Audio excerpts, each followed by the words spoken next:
What's going on, friends? How are you guys doing? I hope you guys are doing awesome. I haven't been on here for a bit, but I wanted to tell you guys my experience with NAMM. This is the first time I've ever been to NAMM, and it was fun. It was great. I didn't get to go all 3 days, but the one day that I did get to go was awesome. I didn't know what to really expect. I didn't bring my camera because I didn't know we were allowed to record. I'm sorry. I should have got footage, but honestly, with the connections that I was getting, I didn't have time to really use my camera because I was only there for maybe 4 or 5 hours at most, and I was too busy talking with other YouTubers that you guys may know, and it was really just, it was overwhelming. Like, I opened the map's like this big, and there's multiple floors, and luckily, thanks to Roland, the Roland company for pedals on Amazon, they're the ones that got me in. Thank you guys. But yeah, I just wanted to tell you guys my experience and then tell you the 2 top things at NAMM this year that I think are changing the game. The first one I wanted to say is, you guys know over here, I'll show you, you guys know of the Micro Dark right there. Well, Orange is coming out with a Terror Stomp, and it's only $200, and it's basically a 20-watt pedal. You can see right here. It's just a pedal, and it has 2 volumes, shape and gain, and it has an effects loop and a speaker sim out. Honestly, that is the most excited thing I'm for. I know, like, they have a bunch of big new amps and stuff, but this is kind of a game changer because you're making an amp that already sounds amazing and you're putting it in a pedal and then making it just massive sounding for how little it is. I think that's awesome. I definitely want to try to get one. I will say, though, if you guys are interested in these, I would almost wait as long as you can because watch them come out with the Dark Terror. The Orange the Orange Terror, the Mini Terror, Micro Terror was white, and then whenever they came out with the other one a year later, they came out with the Micro Dark. So I hope they make a Micro Dark pedal, and that will be something that, like, I'll end up selling this little guy and just keeping the pedal because it's so small. But that amp alone is already amazing.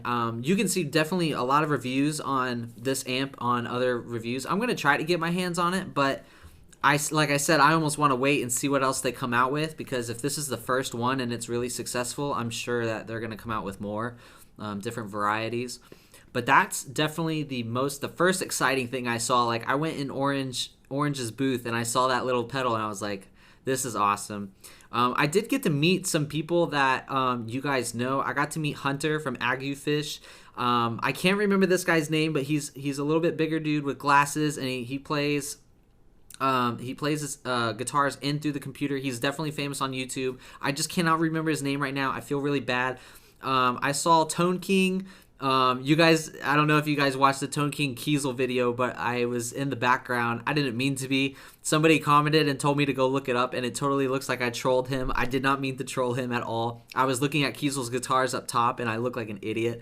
But that's funny. Who else did I see? Music is Win.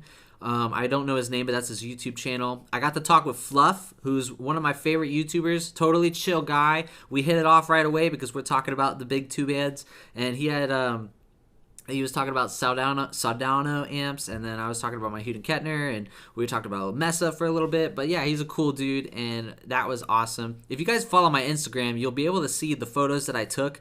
I got photos of, like, Steve Vai's guitar, Slash's guitar. I have a photo of Slash's very first Les Paul Standard. Just go on my Instagram. It's Eric Shreds. And you'll see everything that I took photos of, because once when I knew I was allowed to take photos, I got my phone out and I was going, crazy. But here's the thing, that this was the biggest thing that I think is the game changer for NAMM 2020. The Epiphones. The Epiphone line, I went into the Gibson room and I was expecting to see amazing Gibsons, which I did. But what I did not expect is Epiphone has stepped up their game so much that, like, it's to the point where I feel like you're buying a Gibson for, like, half off or more than half off. These Epiphones, I played it was a 61 reissue Gibson SG 61 reissue, and it felt like a Gibson. Now, I will say it wasn't really in tune. That's kind of a common thing with the more cheaper end of Epiphones. I only got to play 2 SGs, and then I looked at the Les Pauls, but everyone was on top of the Les Pauls, so I was like, you guys can have it. But I looked up videos on it, and these guitars, like, I held them, and they felt like they had the weight that you wanted. They have light and modern. They have modern and vintage. They have a 59 Epiphone Les Paul that looks like an or it looks like a 59 Les Paul. It feels close to an Epiphone or as a Gibson Les Paul, and they changed the headstocks.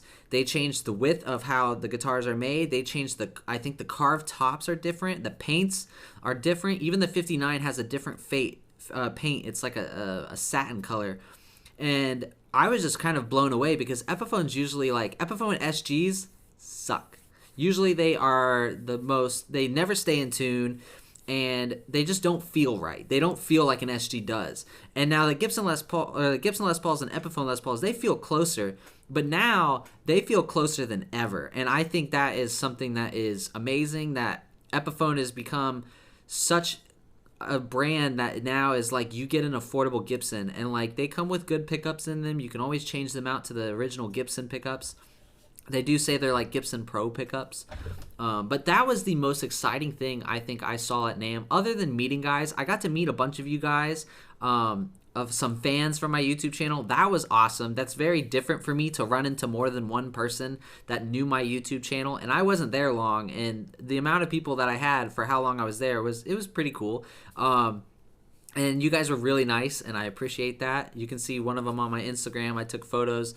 And it was just awesome meeting people that is in the same scene as YouTube. I'm not exactly a full-on YouTuber, I would say. I'm more of a musician in a band that does gear review videos on the side. And I don't pay for sponsorships for my videos to get big. It's just word of mouth and you guys sharing, and that's awesome that you guys still do this. But like, I ran into YouTubers that were actual, what I consider YouTubers, like Agufish Hunter. He does his YouTube. He started it out where it was smaller than mine, and now he's gone way beyond, but he does YouTube like full-time job, and it's just really interesting. And NAMM was just awesome. And like, this was another thing too. On my Instagram, you'll see I ran into Dave at Next Level Guitar. He taught me my first song on guitar. It was Rage Against the Machine, Killing in the Name of. And we were waiting for the doors to open, and he was standing right next to me, and I was like, "Are you Dave?" And he's like, "Yeah." And I was like, "You taught me my first song on guitar." That was already like worth my trip from Florida all the way to California to do NAMM.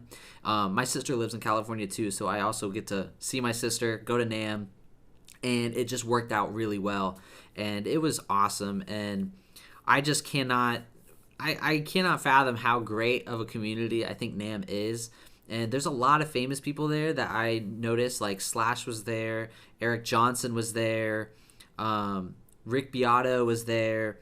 I didn't run into them because I didn't have enough time, but it was an experience that I wish everyone could experience. And if you ever get the opportunity to go to NAMM, and even though it's across the country, I would still go. It's just worth it. It's so much fun, and it was just, to see all the new products that were coming out was overwhelming a bit, because there's so much. I didn't even get to touch the drum room, and I wanted to go see the drums. But when I first went there, I knew that I wasn't going to stay there long, so I walked through everything as fast as I can. Besides like Gibson, I got to play like the Gibson SG VOSs, which I had to because they were just awesome. But anyways, I just wanted to share this with you guys, since you guys follow my YouTube channel, and you guys deserve to hear what NAMM was like. NAMM's awesome. It was a great opportunity, and I'm so thankful that I got to take it, and I hope I get invited to go next year. But yeah, anyways, I hope you enjoyed this video. You can follow my Instagram, Eric Shreds. You can check out my guitar playthroughs of my original songs. I want to tell you guys that I actually put all of my tabs on Ultimate Guitar, and you can learn these songs now for free. I'm not even charging money for it. I just want to see you guys jam to my stuff. You guys can see if it's challenging for you or not challenging enough, and tag me in it. I want to see some people do some covers of us. Anyways, I hope you guys have an awesome day. If you want to comment below and tell me what you guys want to see this year in videos, let me know, and I will definitely take those suggestions in and see what we can do for this year. Anyways, Have a great 2020 year, and I will see you later. Bye.